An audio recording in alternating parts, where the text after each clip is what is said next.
All right. So I'm going to go ahead and get us started. Everyone could take their seats. All right. Thank you. So welcome to the Red Bank Public Library. This is Sustainable Red Bank. It's a joint program with the public library and the town green team. If you're interested in getting involved in the green team, which does a lot of really cool sustainability stuff around town, the person to talk to is here, Nancy Blackwood. So if anyone wants to get involved, ask her. Sorry, you don't need to say. And so as I mentioned, this is the Red Bank Public Library. If you live, work, or go to school in Red Bank, you are eligible for a library card here. That gives you access to millions of titles and all that you can borrow. If you do not have a library card, you're welcome at any of our events. Our events are free to the public and they're all open, so you don't require registration, but anyone can come to any of them. Just to give you a little bit of a sample of what we have, next week is the next installment in our Let's Talk About Race series. It's actually the 4-year anniversary of that series, which has actually won a few awards now. We have yoga twice a month. We have Zumba classes. We have belly dancing classes. We do meditation. We have a conversational Spanish class which just started and has been really popular. And again, all that is free. Bueno. Yeah, so we for this program, this has been going for a few months now. If you haven't been able to make it to any of them in the past, we've done one on the question, what is sustainability, was the first one. We did one on composting, one on recycling, and then tonight's. All of them are recorded, so if you don't want to be on camera, it's pointing this way, just stay up here. We'll put it up on YouTube, and you can tell people who wanted to make it but who weren't able to make it that they can watch it online. Next month, we have the flyer now. It's going to be about conserving home and business energy, so we're having an expert in energy efficiency coming in. He's going to give people tips on how to do that, which should be pretty cool. And then we're doing a sustainable eating thing. The month after that, we're going to try and get a vegan chef in, and some organic farmers, and kind of go through all the differences of what the most sustainable choices you can make there. If you have any ideas, please come to me. This is a community-based program, so we're doing stuff that people want to hear. We're not just doing what comes into my head, although that is a lot of it. So for tonight, we're taking on the big one. So far, it's been pretty local stuff. Climate change is obviously a huge deal if you've been paying any attention to the news, and all of the news is pretty dire about it. A lot of people I know have sunk into a state of despair about it. There's nothing you can really do about it. And I think it's interesting that the young people have rejected that kind of out of hand. You've got people like Greta Thunberg in Sweden, who's 16 years old and still is going around the world just scolding elder statesmen. You've got the Extinction Rebellion in the UK and Europe, which is doing civil disobedience for climate measures. And then here, and even active here on the Jersey Shore, is the Sunrise Movement. We've had a few Sunrise kids come into some of these lectures, but they do a lot in the area. So we're kind of of the mind that it's no point despairing about things. It makes a lot more sense to try and do things, which is why we have Phil Blackwood here to talk tonight. He's a PhD. He's a clean energy advocate and a climate activist. He's lobbied for climate action in both Democratic and Republican offices for Congress. He's the liaison to Chris Smith for the Lincroft chapter of the Citizens Climate Lobby, which is got to be a difficult job. And he works as a long-term planner at AT&T Research and Development in Middletown. He's also very active here in Red Bank. So without further ado, I'm going to hand it off to Phil, and then after he comes up, we're going to do a little bit of discussion. So if anyone has anything they want to say or add, please feel free to do so once he's done talking.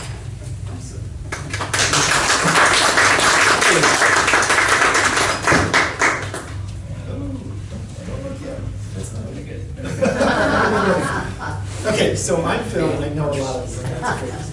So, for things like let me just take a couple guesses. Has anybody worked in the healthcare field? Ah, there you go. Heat waves are bad news for health. Heat waves increase asthma problems, right? There are a number of different ways climate change affects health. Anybody work in finance? Aha! Oh, okay. So maybe you can help us figure out how do we finance all this stuff? And there's some stuff in the talk that's interesting about that. How about education? I would like to say thank you to educators. they're underappreciated. And, so appreciation to all the educators. Did you ever ask kids, you know, what do you want to be when you grow up, and have someone say, I want to be a coal miner? Probably not. There are better careers than being a coal miner. So, point being, really, that climate change affects all aspects of our lives. It affects our health. It affects our food supply. What else? Give me a couple. It affects our safety. Peace, our ocean. Peace of mind, our ocean, certainly. It sort of affects everything. And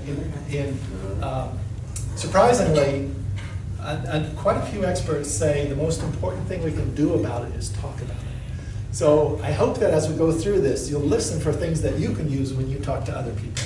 And I would really like to encourage you to go talk to other people about climate change, whether it's your family, you know, your friends, people at work, whatever it may be. So let's tie it to sustainability. When I think of sustainability, I think, well, cleaner, safer, healthier, leaving the world better than we found it would be sustainable. To me, sustainable means sort of, you know, there's a nice cycle where, you know, things can be done without harm. And we should make that a priority, because the alternative is unsustainable consequences. And with climate change, even irreversible consequences are possible. So you may have heard about tipping points. And I think some of the best wisdom about that is, we know there are tipping points out there, we don't know exactly where they are. So we don't know if we've already passed some of those or not. But in terms of sustainability, does anybody have any words that they would use to describe something that's sustainable? What do you think of? Development goals. The sustainable development goals. Goals? Yeah, the sustainable Yeah. development. Oh, okay, like, yes. The UN. There are documented sustainable development goals for, like, globally. Right? Organic farming. Oh, yes. Perennial plant. Composting. Composting. I love composting. Yes, organic farming. Carry in, carry out, leave nothing but footsteps, is kind of. Great. Okay, so that's, those are good words about sustainability. And I think there's guidance that if you're being sustainable, you probably are helping the climate. So, you know, I think there's a very close linkage there.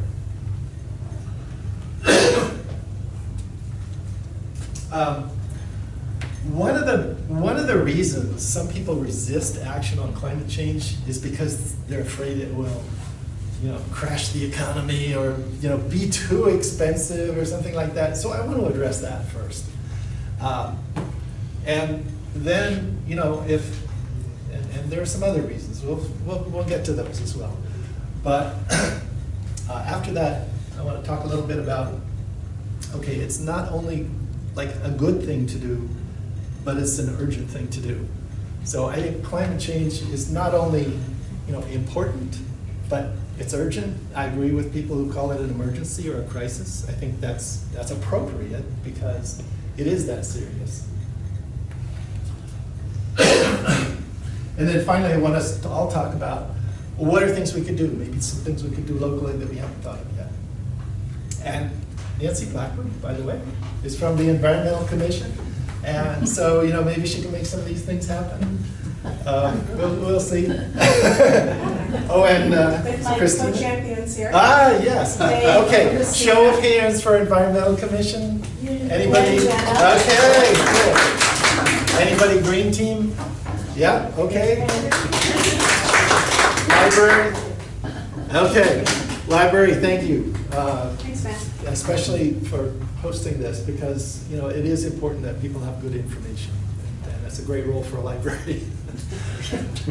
All right, so let's see. Let's talk about it. And again, these are things that you can use when you talk to other people. Fun facts. You wouldn't think there'd be too many. Really? We usually start with the scary stories, but tonight we'll start with some fun facts. Where's the climate safety zone? To me, that's sort of at the heart of this. It's like, what do we have to do to solve this? And then, what can be done?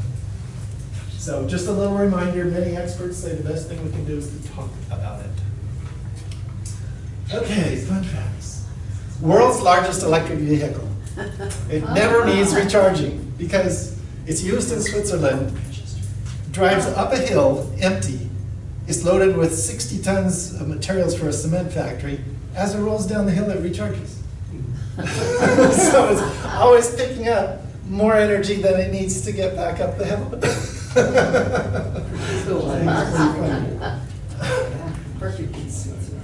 Never saw that before. And I just saw it yesterday. Mark Z. Jacobson of Stanford posted that online and said, "This is amazing." I'm going, yeah, this is kind of cool. And when I looked at it, I scrolled down, and there's a picture of a bicycle, and I go, "Oh, it must be an electric bike." No, it is, but it's a hydrogen fuel cell powered bicycle. So there's new stuff coming out. Is it also from Switzerland? Not sure. All right. What is this? Solar panels. Kentucky Coal Museum. Oh. The Right. Kentucky Coal Museum decided to go with solar panels. There's a trend going on here. You know, even the Kentucky Coal Museum sees the trend. So I thought that was kind of fun. Next thing By is the to way, go don't- on McConnell's house. Don't read the All right. Geothermal, a ground source. You know, this is from Dandelion Energy. They say, hey, you can save $22.50 a year in New York with geothermal. How efficient is it? Well, you know, you think, oh, 98, 99%? No, 300%, 300 to 400%. If you're burning something to produce energy, you're going to max out at 100%. But what we're doing on geothermal is we're taking energy from the ground, so we're just moving it. So it's much more efficient than 100%, and so you save money over natural gas or electric, or, you know, they're targeting oil, people who heat their houses with oil, who save a bundle in New York. This is a spin-off of Google, and they're only operating in New York. But the research they did was to figure out how do we make a nice drill that can fit in a backyard, so it has to be small, and it uses sonic drilling, drills very fast. Nancy and I went to a drilling day, and it goes like, you know, it can drill like 100, 200 feet in an hour, something like that. So they drill down and then they put a tube with a U in it, and that's how you get heat out of the ground in the winter, or put your excess heat into the ground in the summer. So you get heating and cooling. So I think that's pretty cool. I was on Twitter one day and these people were saying, well, my heater's 100% efficient. I go, how do I beat that? And then I went and I looked and well, how about 300%? So there's a lot of this in Europe. We don't have a lot of that here yet, but I think that's the way of the future. How deep do they have to go? I think they typically go like 300 feet, 400 feet. Do you have any idea how much that costs? Yes, That's in New York, they offer it as sort of the standard package is about $20,000, which is much cheaper than you could typically get it in our area. And I'm hoping they come to New Jersey. So, you know, we said, please come to New Jersey. You can do our house first. You know? I think RFH, the high school, put in geothermal. Yes, there are a number of installations. So there's geothermal heat pumps and there's also air source heat pumps. Who here has a heat pump? There you go. We have a heat. You've got a heat pump. Yep. It's like, you know, Mitsubishi has mini splits, that kind of thing. All right, so what else do we got? Which trip uses more electricity? 100 miles in an electric Nissan Leaf or 100 miles in a Chevy Equinox? Now, I haven't confirmed all these numbers, but I do trust the guy who put it together. And he said, it's actually the Equinox, because it takes a lot of electricity to refine gasoline. the amount of electricity it takes to refine this gasoline, just put it into this battery and you can go the same distance or farther. So if anybody says, where are we gonna get all the electricity to charge all these electric cars? Oh, from the refineries, they won't need it anymore.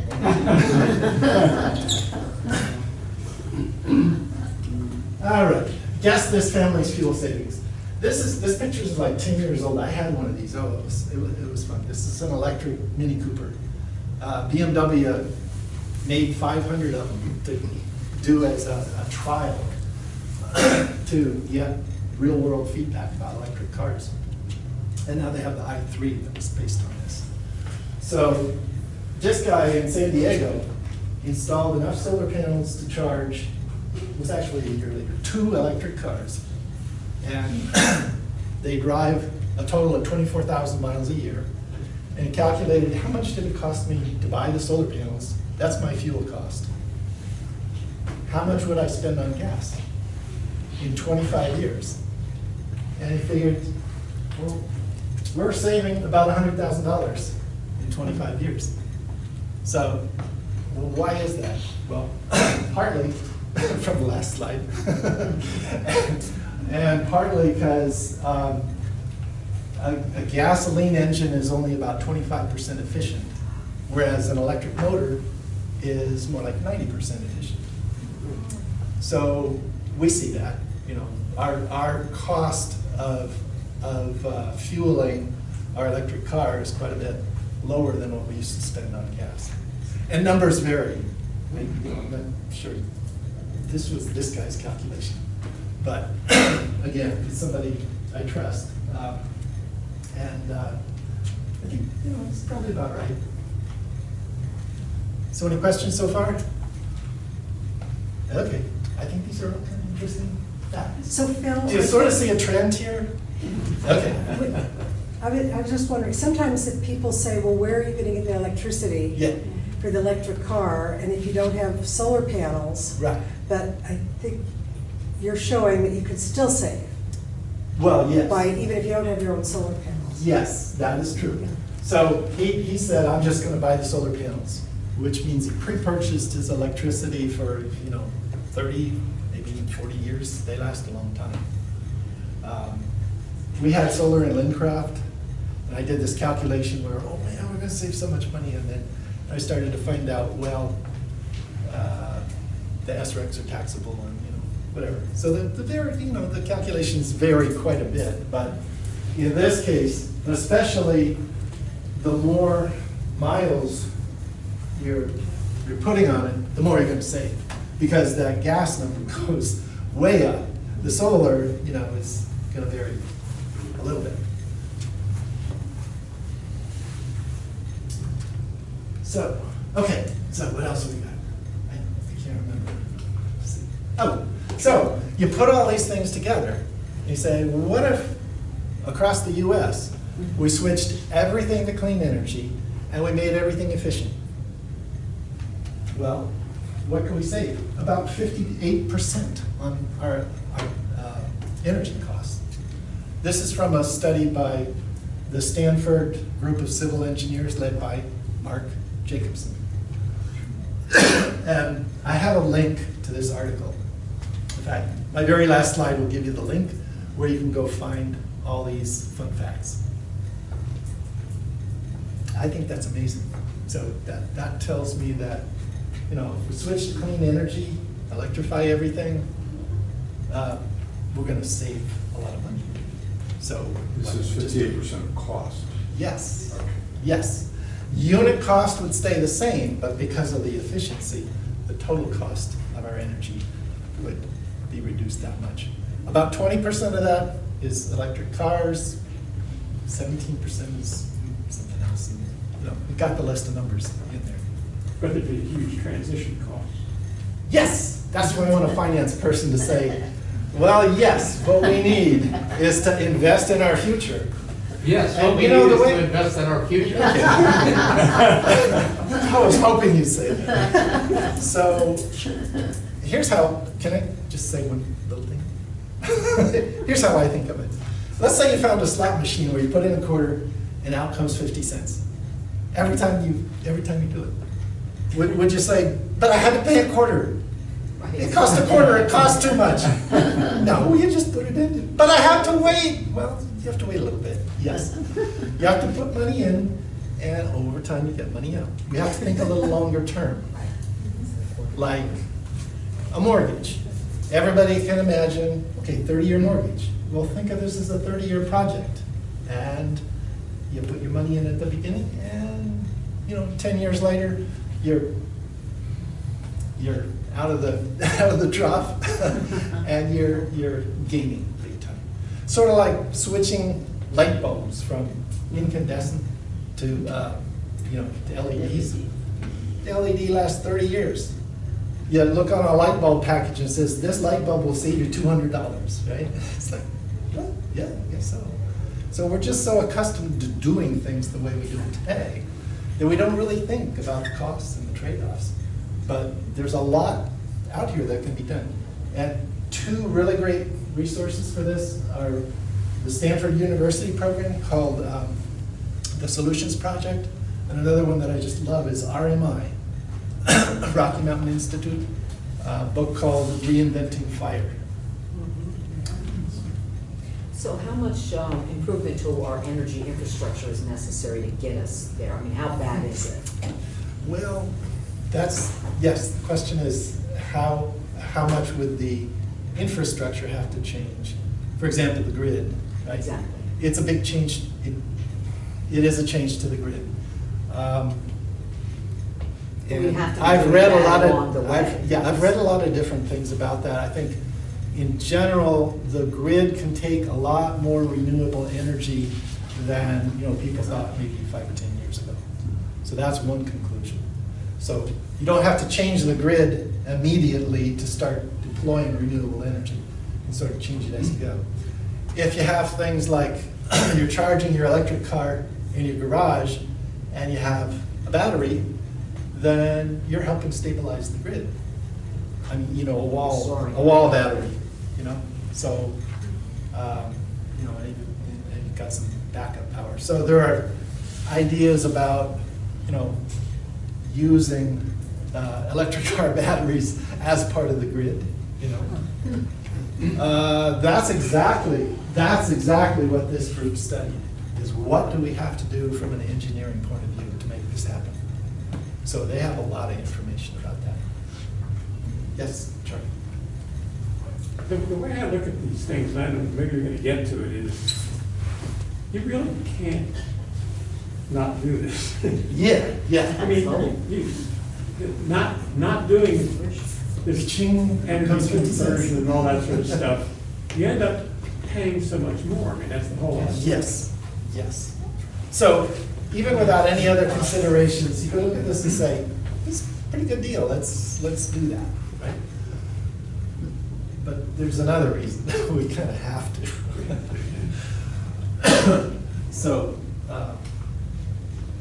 why do these facts matter? As I mentioned earlier, a key reason people resist action on climate change is they're worried about the cost, but they really shouldn't.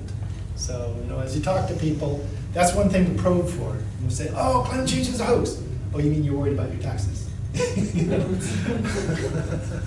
So, apparently, that's one of the sticking points, is that people think, well, is a windmill really going to cause cancer? I don't think so. So there's also a lot of misinformation out there. So in addition to individuals kind of resisting, what else do you think is holding us back? Fossil fuel industry. Fossil fuel industry probably looks at this and goes, oops. So yes, I think so. And corporations and everybody financially thinks short terms on a quarterly basis. Yes. So we have to shift to a long-term perspective. Fear of change. Fear of change, absolutely. Yeah. Maybe how are you going to charge all those electric cars? We've got electricity on right now. We're using it. I think people's fear of investing in something they're not sure of. Right. I think a big factor is lack of knowledge. And that's why number one is talk to people. Knowledge about That things need the to benefits change, or benefits, the- and here's what you can do. yeah. Yeah, the other thing. Well, that's true. The transition, how long is this gonna take for us to get there? Right. How is it gonna change my life while I get from A to B? Yes. There's some good news and some bad news on that side of things. So we'll get to that. So talk some more about the disinformation campaign, because that's really important. Disinformation. There is a lot of sort of bogus information floating around, and part of it is a deliberate campaign by vested interests who don't want us, see us do this, to confuse people. And I think that's one of there are many different strategies that they use, but it's sort of orchestrated, it's sort of calculated, and it tends to play on fear, I think. And also, if they're picking on the science, it tends to be cherry picking, meaning I found a city where the temperature is dropping instead of going up, so climate change can't be real. Do you want to say a few words? Because I know that you're very familiar with. So I think of it as 4 trenches. The first one is that climate change is real, global warming exists. The second one is people are causing it. The third one is it's having bad impact if you don't act on it. And the fourth is that we can act on it and we can change it. And the disinformation is the counter statement of each one of those things. Okay, yeah. So if you see something online, it's worth kind of digging and checking it out. Maybe telling the person, I don't think so. So, all right. So that's sort of the end of part one now. What about the safe zone? People say, it's dangerous, how do we know what needs to be done so that we're not in a danger zone? And I'm going to pick just one scientific study and say, this one's probably right, and it's a good way to think about it, and it just crystallizes the whole issue. So again, the safe zone is not extreme rainfall in some areas. Have you ever wondered, gee, I don't think we used to have rain like this. I had a guy repair my roof who said, we didn't used to have rain like this. It's harder to repair roofs than it used to be. I can't plug the leaks because there's more rain. And if you look at the amount of rain that falls in the heaviest rainfalls in our area, the Northeast US, it's increased 71%. So when we have these monster rainfalls, it's not your imagination. It's part of climate change. It is happening because the planet's a little warmer. The atmosphere can hold more moisture. And another thing that changes in the jet stream mean weather patterns, in some cases, move more slowly than they used to. Extreme heat. July was the hottest month on record globally, and so so we could take that as a hint. That's something that we should consider not safe. Arctic, Antarctic, Greenland, and most glaciers are melting. If you look at the Arctic and measure it once a year at the time when the ice cover is the smallest, it's lost about 70% of the volume in the past 40 years.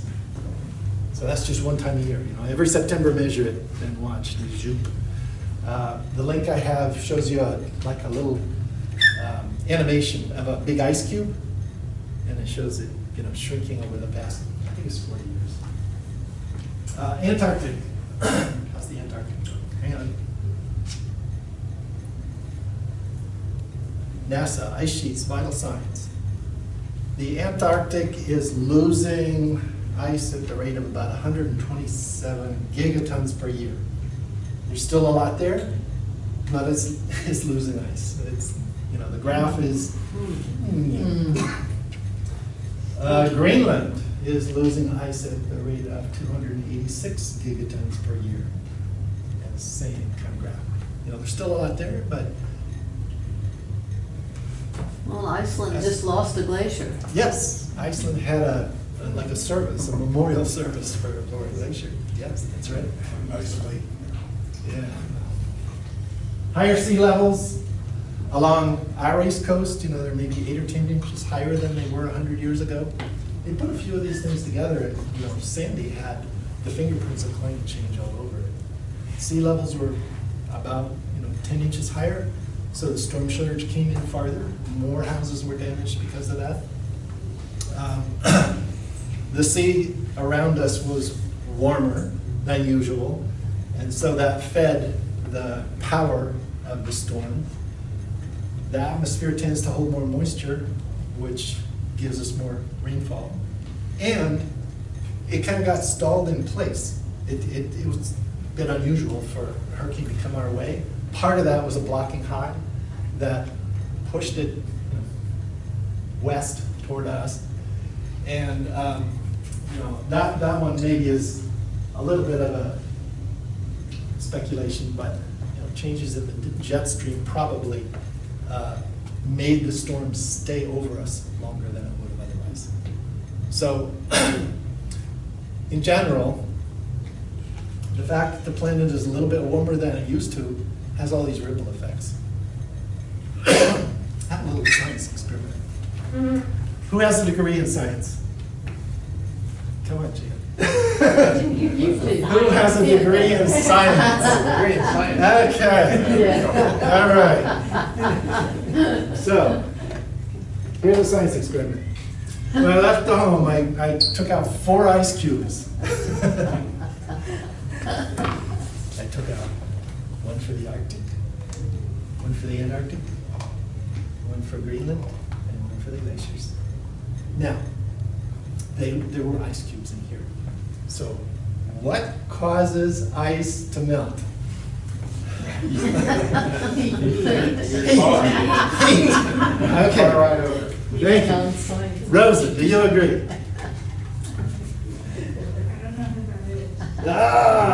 Okay. Rosa agrees.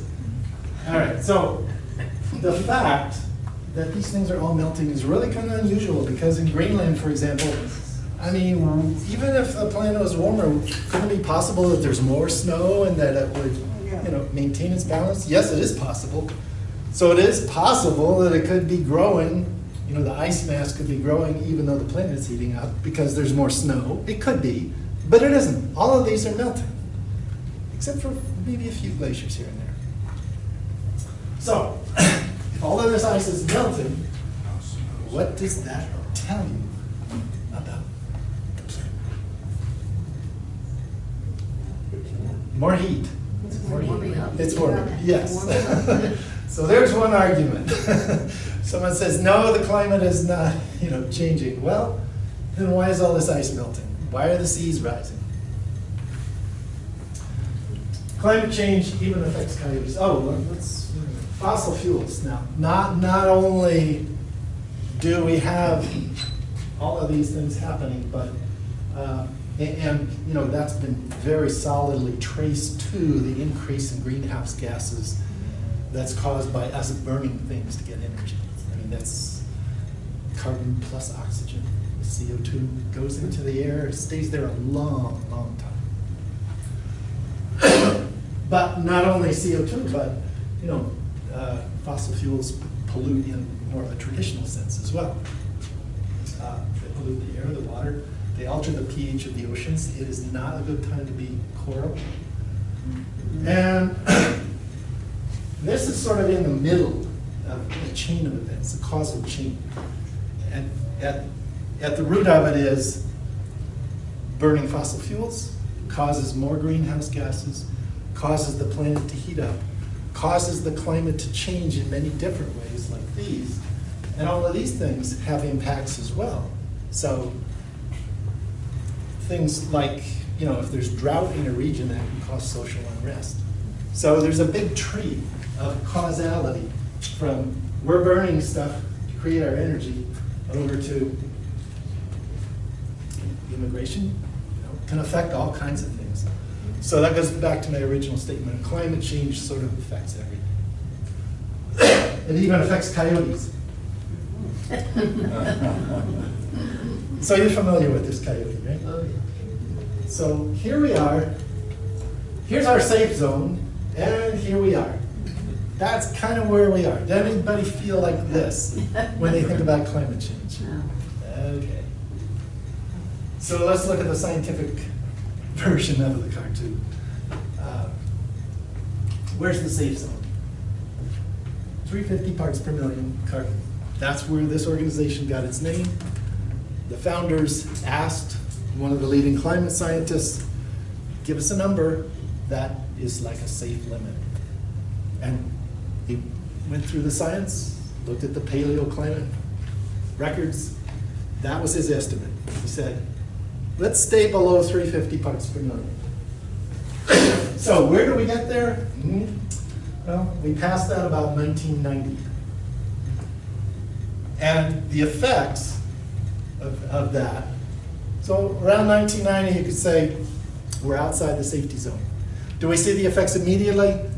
No. It's like a big ship. Takes a while to turn it this way, takes a while to turn it back. You put a pot of water on the stove, it takes a while for it to heat up. You turn off the flame, it takes a while for it to cool down. It takes quite a bit of energy to heat up the oceans, 1 degree. And if we stop heating it, it'll take quite a while for it to cool off again. So, what does this tell you?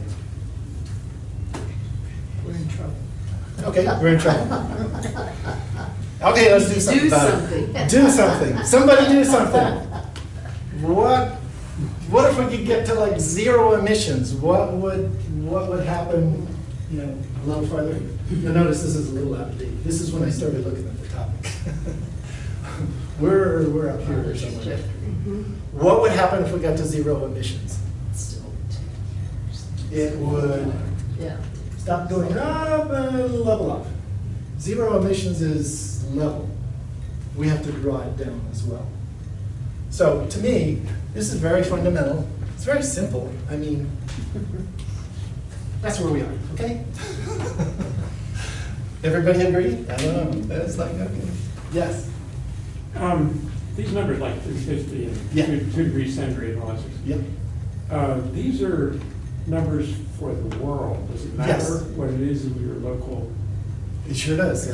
New Jersey's heating up faster than the rest of the US. That's where Lake Hopcom or whatever it is, where they used to have the ice. They took it to New York City to cool off New York City. Now they don't have ice anymore. Yeah. Yeah. Red Bank's logo has the ice boats. Right? Yeah. Haven't seen one of those lately. All right, so yes, to me this says pretty clearly 0 emissions. We're not. We need to focus more on more than just improving 5% or 10%. 0 emissions. All right, so what do we need to do? Massive reforestation will help. There was a study just out that said that could help a lot. And the study included maps of where we could put forests. So it's in Scientific American. And I have the link. I don't think I have it online yet. So does anybody have like a massive piece of land that they want to reforest? Depends if you're It's from all the being taxation. developed. If you're what? If you're from the tax department. Oh. Yes. But that suggests something to do locally. Plant trees. Discussion. Can plant some trees. Where do you Yep. need more trees? Yep, yep. Where is it possible? Okay, what else? Improved agriculture. Study that just came out said, we've got to change our agricultural system. The soil can sequester a lot of carbon if we let it. And if we use sustainable methods of agriculture, we get climate benefits. So that's a huge part of it, yes. When you talk about if we were at 0 emissions, let's just say magically overnight it happened. Yep. Have we deforested and screwed up the earth enough that that wouldn't make a difference? Or if we stayed at zero, with the forest we have in the world, would it come down a little bit over time? I don't know the timeframes. Okay. If we could hit zero emissions overnight, here's the thing. There's energy coming into the system from the sun, mostly in the form of light, heats up the earth, and the earth radiates heat out of space. The greenhouse gases trap that heat. There's an imbalance between the amount of energy coming in and going out. If we hit zero emissions, that imbalance stays there until the earth heats up to the point where it's equal. So we're currently at maybe approximately 250 trillion watt imbalance, meaning we have that little flame on under the pot of water and it hasn't finished heating up yet. You get to zero emissions, that means you're not increasing the flame, but it's still there, and the heating will continue. So probably for decades. The natural cycles usually take more like thousands of years, include things like rocks absorbing CO2, but that happens really slowly. So, good question. I wish I knew the answer. Yes? Kind of off of that, there have been these, I think they've been mostly in Europe so far, but efforts called rewilding. Yes. Where there are a lot of like large sections, like basically these old estates that rich people owned and couldn't sell to anyone, and they were like, all right, we're just gonna let it go. And they let stuff grow back, and over the course of like 10 years, an enormous amount of native species have come back to the point where they actually had to like start looking at how to reintroduce predators and things like that to keep that. Yeah. But it all came back really quick, and it seems to have really good consequences for like the local ecology. And the same thing happened in Chernobyl too, ironically. Like Chernobyl's now basically a wildlife sanctuary, and the animals die from cancer, but they die not as quickly as they would if humans were around. Right. Yeah. Okay. So part of the answer is, yes, people have looked at what should be our near-term goal, because we're not going to have zero emissions overnight. So we will get there. Hold that thought. All right. So we need massive reforestation globally. We need improved agriculture, and part of that is if we're growing crops to feed the animals that we eat, that's not a climate-friendly use of the land. So that's part of it. All right, clean energy like wind and solar, and electrify everything. So it's probably something that some of you can do. All right, so let's see. What can be done? Here's the target that the global community has set.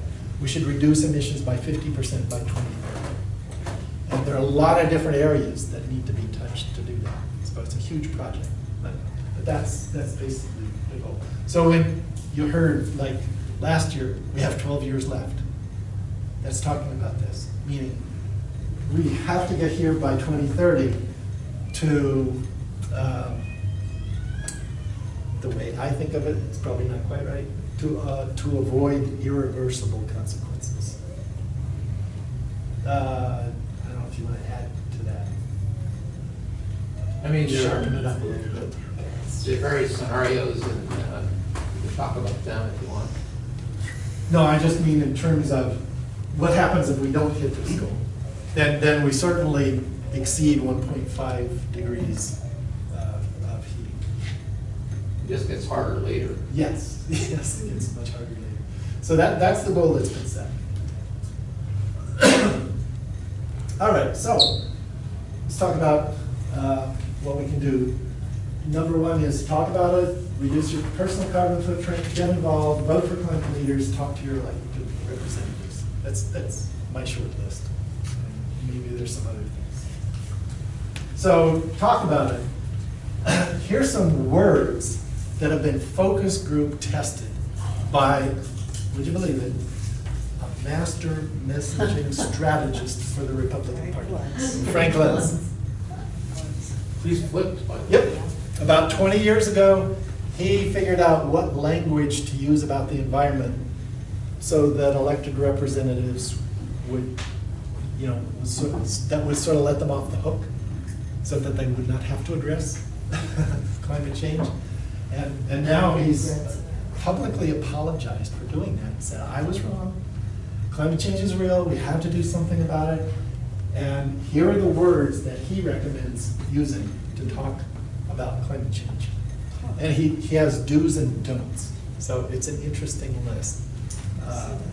So it talks about new careers instead of jobs, which I know is interesting. Talks about principles and priorities instead of values. It's like, I can use those words, that's okay, you know, if that's what people resonate with. Consequences instead of, you know, so you'll notice if I talk, I use that word, consequences. And working together. So these are quote, words that work. Reliable technology.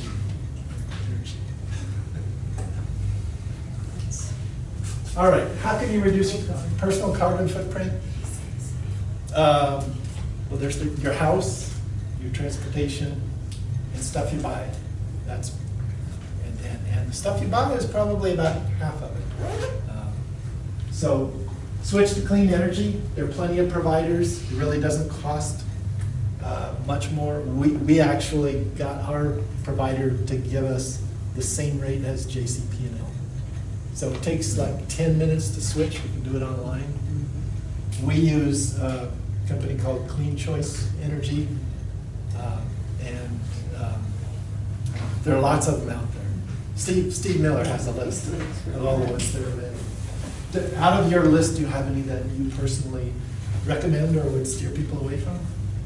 I'm personally right now using Liberty Power, and it gives me 100% Texas wind. Oh, really? And it's about 10% cheaper than JCP&L. Oh, okay. There you go. Clean Choice uses more local sources, which is nice. Yeah. Okay. All right. Switch to a climate-friendly diet, and I think in the references I have a link to like an article that gives some advice about that.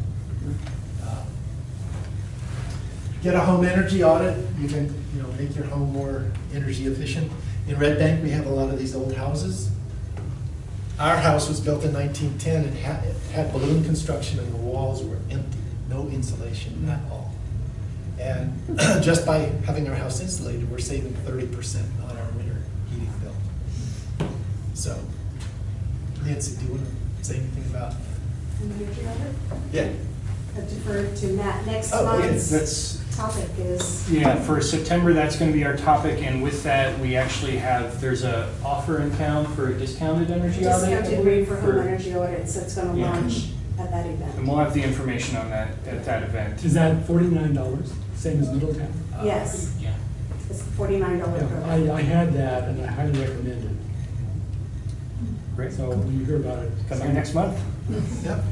All right. Make your next car electric. Jay Leno says there's no reason to own a gas-powered car anymore. Because he has 100 of them. He owns 100 of them. As collector's items, I guess they're fine. But you may consider like an electric lawnmower, an electric leaf blower, an electric weed whacker, whatever as well. Reduce air travel. Air travel has a huge carbon footprint. And there are people actually working on electric airplanes, and they say, well, we'll get that working for trips up to 500 miles. And so the last time we went to Florida, we took the auto train and took our electric car, so instead of flying. Buy local and buy quality, because if you buy something that came from Thailand, say, well, there's all that carbon footprint of shipping it. And if you buy quality stuff that lasts a long time, you're not constantly buying more. Any other suggestions you might have? Okay. How about at a community level for Red Bank? I would like Red Bank to make it easy for people to switch to clean energy? Maybe get a package deal from one of these providers. You've been working on that in Middletown. How? We're agitating for it, and Okay. that's our highest Yep. priority in our energy plan for Middletown. Okay. We just started. Yes. Red Bank has passed an ordinance where they are working with a company to investigate, I forget the name of it, government energy aggregation. And Okay. part of our request, when they come back with the numbers, is to see if we can get a rate that is reasonable for 100% clean, renewable energy. Okay, So that's cool. something that we're looking at. We haven't heard back from them as of yet. Okay, so, let's see, probably a lot of these could be applied at the community. And just a point, so Yeah. when you get that bid, make sure you circulate it to everybody. Oh, In particular absolutely. in Middletown. I'll send it to the green Use that teams. information Yes. to push for it in Middletown. Right, yes.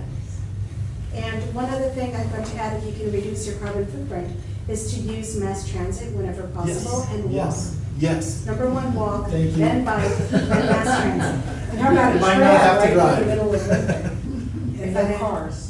Hmm? How about no cars in Red Bank, in the center, but a tram that goes around? Yeah. I have to There's say. been some discussion. All right, get involved. Who here is with an organization that works on climate change? Yay, okay. So, anybody who's not, talk to one of these people and they can help you find something cool to do. I really, I find CCL very, very appealing. I think it's got a great mix of information, inspiration, and action. So if you've never been to Capitol Hill to lobby Congress about climate change, it's amazing, it's fascinating. So there's an annual conference with like 1,000 people.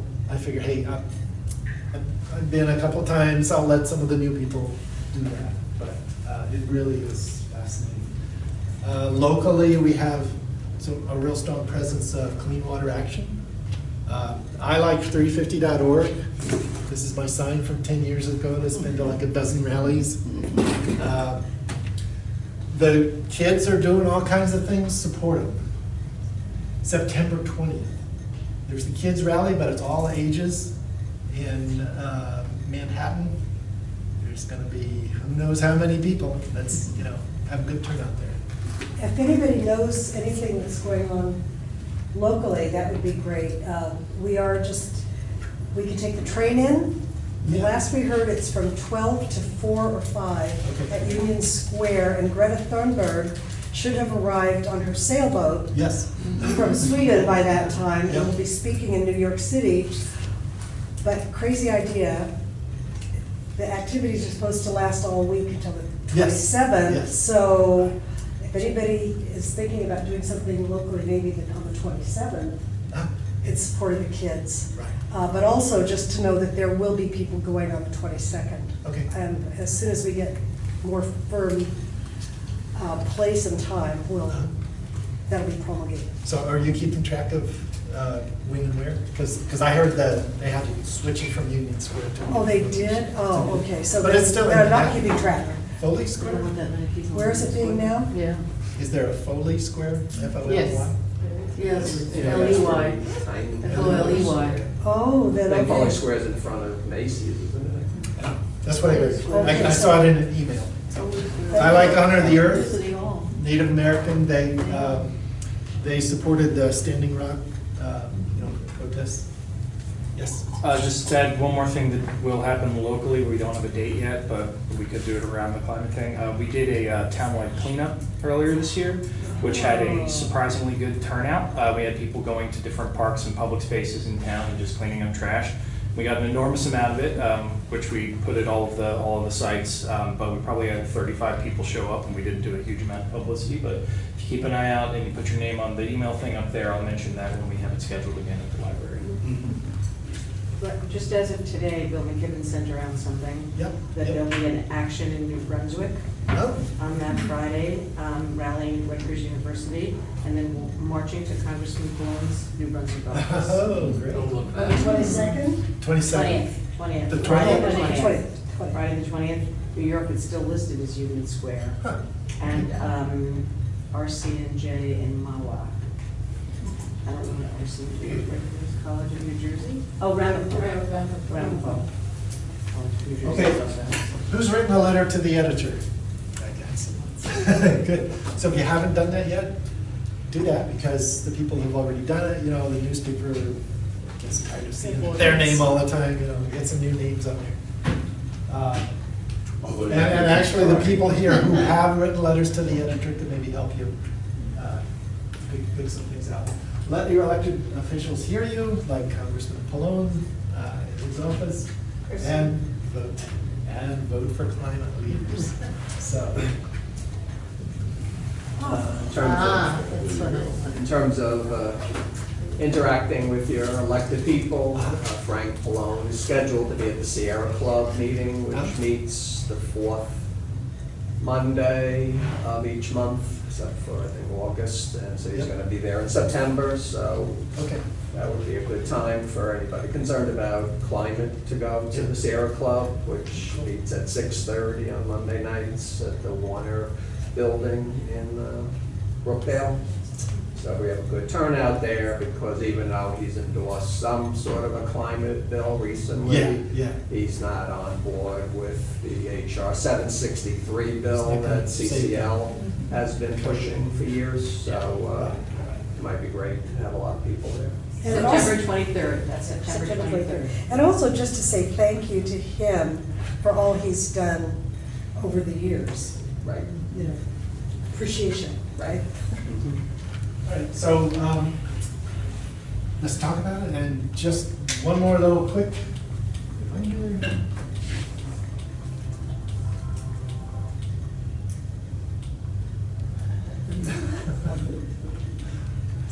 Now we know where the safe zone is.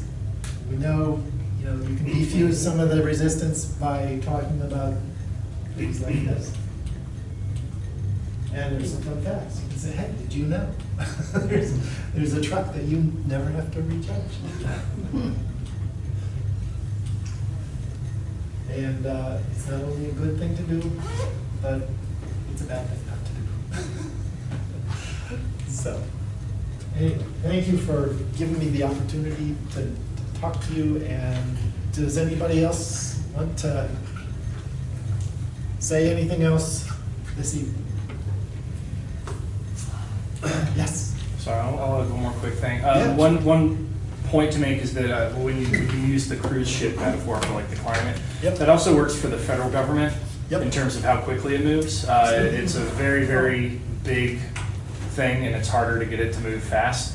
One thing that's been helpful in a lot of other legislative things, my wife works at the state government level, and she tells me regularly about people who organize about something and just start pounding one of the state level offices with emails or calls. And it does disrupt their day, and they do take notice of constituents that call them and complain about stuff. So on the local and state level, things might be able to happen quicker, and you might be able to organize a little bit more effectively than you are at the federal level, when there's a whole other political atmosphere and a whole bunch of other things that are influencing it. So local stuff is also a really effective way to get stuff done. Yep, great point. You know, just two examples. One is for Middletown. We worked on the Middletown committee, the elected officials, for 2 years. And finally had, in the end, about 300 residents sign letters that we delivered. And we asked for the creation of a stakeholders team and an energy plan for Middletown. And just 2 weeks ago, we got satisfaction. We got a reorganization. They created a new position, sustainability manager in Middletown.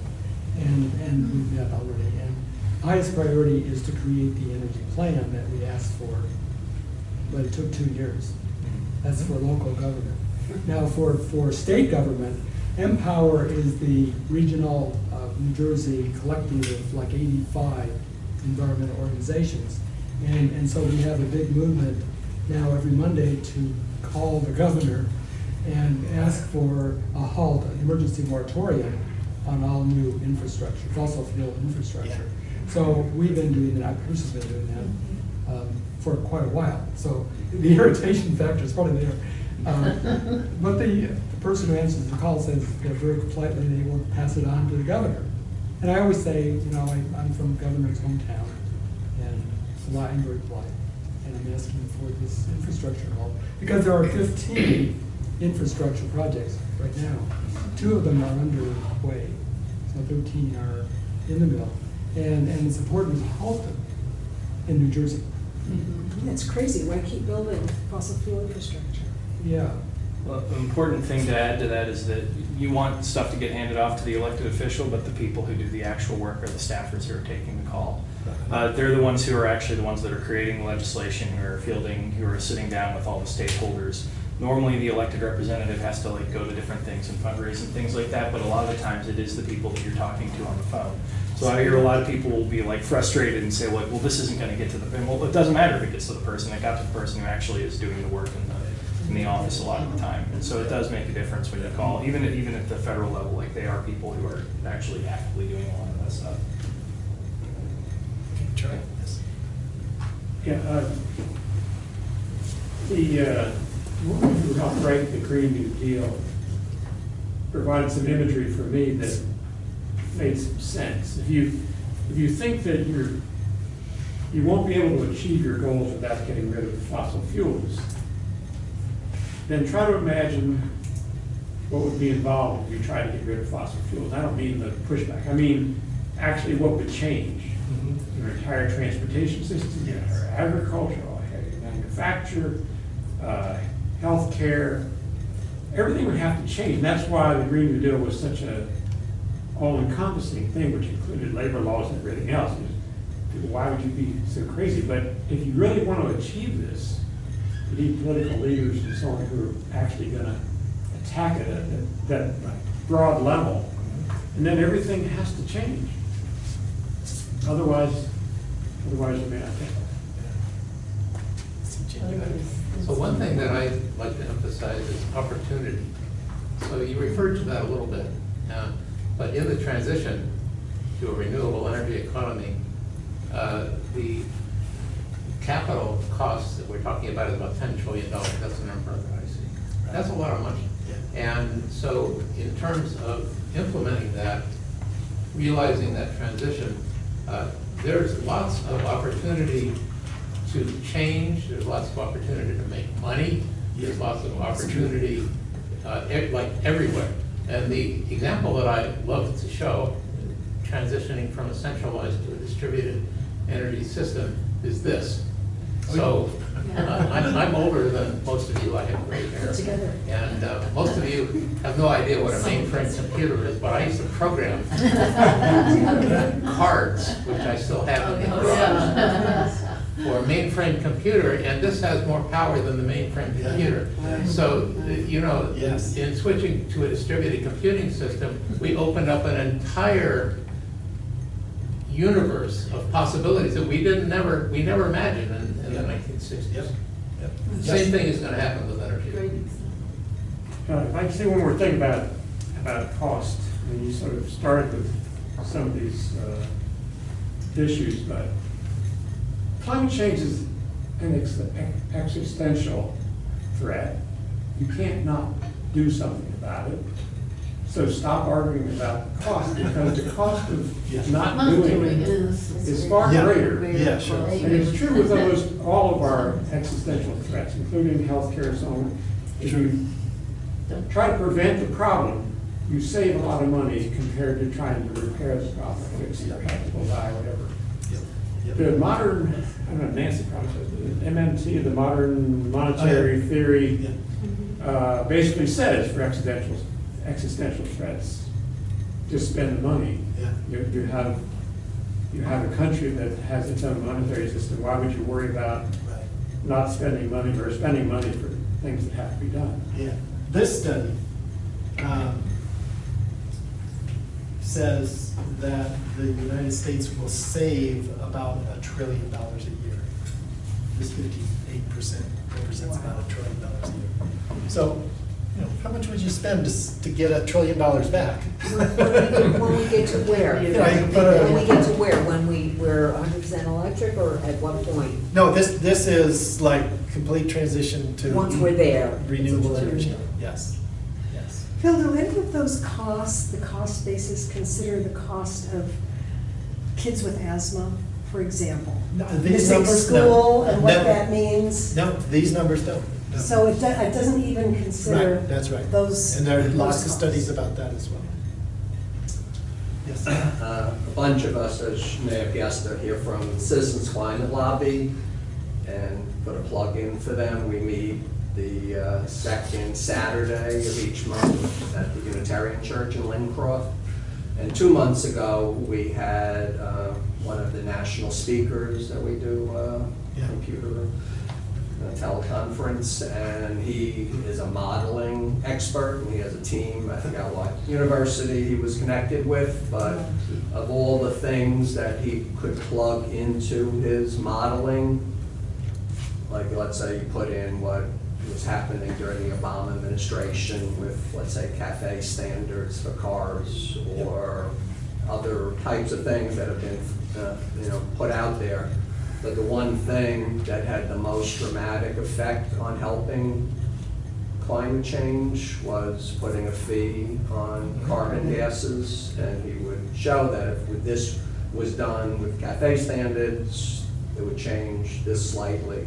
You do this, another slight change, but if you put a fee on carbon gases, the change was dramatic. And there is a bill in Congress now that probably most people haven't heard of unless you're involved with following climate issues, and it's a possibility that if we get a new Senate and a new president, that this may actually go through quickly. So just to plug an idea that's out there. Citizensclimatelobby.org, right? Yeah. Yeah. And it's not only lobbying, if that, sometimes people say, well, I'm a little scared to do that. Although you do get over that. But there's a lot of things along the way, artwork, graphics, writing, so many different things, so love to see you. I'd like to pick up on one comment about the leader has to start moving this down. And so, Phil, in your list of climate action links and priorities, you put vote for climate leaders at the bottom. And there's an argument to make that the very top. Make that the very top. You vote for people who will make the difference. But you can talk about it every day. You can vote only certain times. There's a handout with these to-do items again. And so, keep going.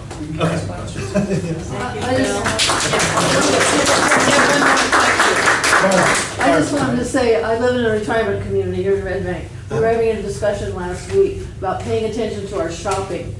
And it mostly had to do with plastics. You all know plastics are marked 1, 2, et cetera.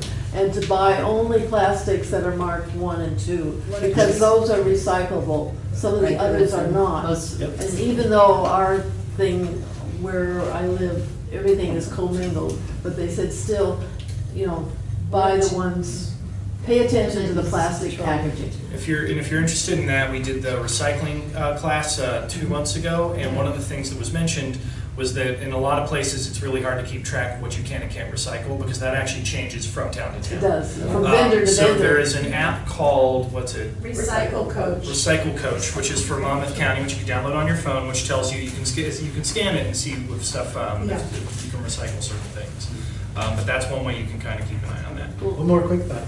If you know a group that would like to hear about climate change, I could probably do this again. So, as you talk about it, say, oh, I know somebody who can give you a talk if you're interested. I just want to say one other thing. One of the things I do with Citizens Climate Lobby is to do outreach, tabling, and one of the things is to do constituent comment forms. And on the table up here is a form that we use that has your name, address, your concerns, and then we bring it periodically to whoever congressperson you have, and we're also going to do it to the federal senators now.